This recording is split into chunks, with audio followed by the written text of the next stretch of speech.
one more note is coming that the Hyderabad will be a common capital for 10 years. Is it okay for you? As I said, more details have to come out, more details have to emerge from the meeting. So therefore, until that happens, we will not react to hypothetical questions or hypothetical situations. Thank you. But one thing is welcome if it is Telangana that we've been demanding for. Telangana with 10 districts and with Hyderabad as a capital. If the UPA has decided for that, we will definitely welcome it. But at the same time, we are cautious and circumspect only because we've been through this before. We want the UPA government to honor its commitment to the people of Telangana. We want the UPA government to come forward and announce a date as well as to when a bill will be introduced in the parliament and when it will be passed. Until that happens, our celebrations will be muted. Our celebrations will not be visible. And one more note is coming that the Hyderabad will be a common capital for 10 years. Is it okay for you? As I said, more details have to come out, more details have to emerge from the meeting. So therefore, until that happens, we will not react to hypothetical questions or hypothetical situations.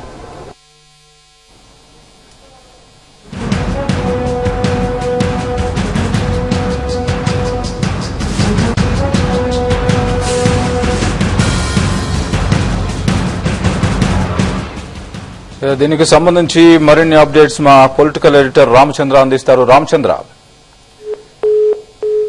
Hello.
ఇదే అంశానికి సంబంధించి మరిన్ని వివరాలను CLP office నుంచి మా ప్రతినిధి తిరుపతి చారి అందిస్తారు. తిరుపతి చారి, CLP ఆఫీసులో ప్రస్తుతం పరిస్థితి ఎలా ఉంది? అక్కడ డిస్కషన్ ఏ విధంగా జరుగుతోంది? మొత్తానికి తెలంగాణ ప్రకటన కొద్దిసేపటి తర్వాత లాంఛన ప్రాయం కానుంది. ఈ నేపథ్యంలో తెలంగాణపై ఒక స్పష్టమైన ప్రకటన వస్తుందన్న నేపథ్యంలో తెలంగాణ కాంగ్రెస్ నేతల్లో ఉత్సాహం నిండింది.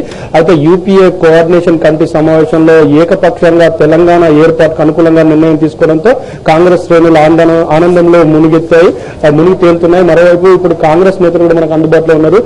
నకరికల్ ఎమ్మెల్యే చిరుమర్తి లింగయ్య గారు చెప్పండి, అంటే తెలంగాణలో గతంలో జరిగిన అనేక సందర్భాల్లో కూడా 2009 డిసెంబర్ 9న ప్రకటన ఇచ్చి మళ్లీ అదే 23న వెనక్కి తీసుకోవడం జరిగింది.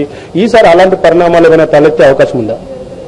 అలాంటి పరిణామాలు ఉంటాయని ఎవరు కూడా అనుకోవట్లేదు. ఎందుకంటే గతంలో ఒకసారి మా ప్రియతమ నేత సోనియా గాంధీ గారు డిసెంబర్ 9వ నాడు ఏదైతే ప్రకటన చేశారో ఆ ప్రకటన కట్టుబడి ఉన్నాయని కూడా మేము మొదటి నుంచి కూడా కాంగ్రెస్ పార్టీ శ్రేణులను కానీ ఇక్కడ ఉన్న అందరం కూడా ఒక శాంతియుతమైన వాతావరణం ఉద్యమాలు చేయడం జరిగింది.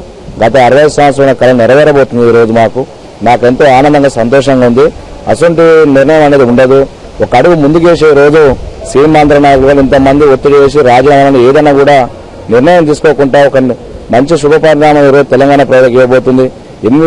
800 కోట్ల తెలంగాణ ప్రజానికి ఈరోజు ఉద్యమాల్లో భాగస్వాములై ఎంతో మంది విద్యార్థులు దాదాపుగా 1000 మంది విద్యార్థులు ప్రాణాలు తీసుకున్నారు. వాళ్ళందరూ కూడా నిజమైన నివాళులు అర్పించబోతున్నారు. ఈరోజు తెలంగాణ ప్రాంతంలో ప్రతి ఒక్కరు కూడా ఈరోజు సంతోషంగా పండుగ వాతావరణం ఏర్పడి ఈరోజు, ఎందుకంటే గతంలో మీ అందరం చెప్పుకోవడం జరిగింది. తెలంగాణ మీటింగ్ పెట్టిన రోజు కూడా హైదరాబాద్ పెట్టిన రోజు కూడా కాంగ్రెస్ పార్టీ సోనియా గాంధీ నాయకత్వం తెలంగాణకు కట్టుబడి ఉంది అని మీ అందరం గంటమాని చెప్పి జరిగిన స్థానిక ఎలక్షన్లో కూడా మీ అందరం చెప్పుకుంటూ ఒక విశ్వాసంతో నమ్మకంతో ఈ రోజు మెజారిటీ స్థానాలు తెలంగాణ ప్రాంతం గెలుచుకోవడం జరిగింది.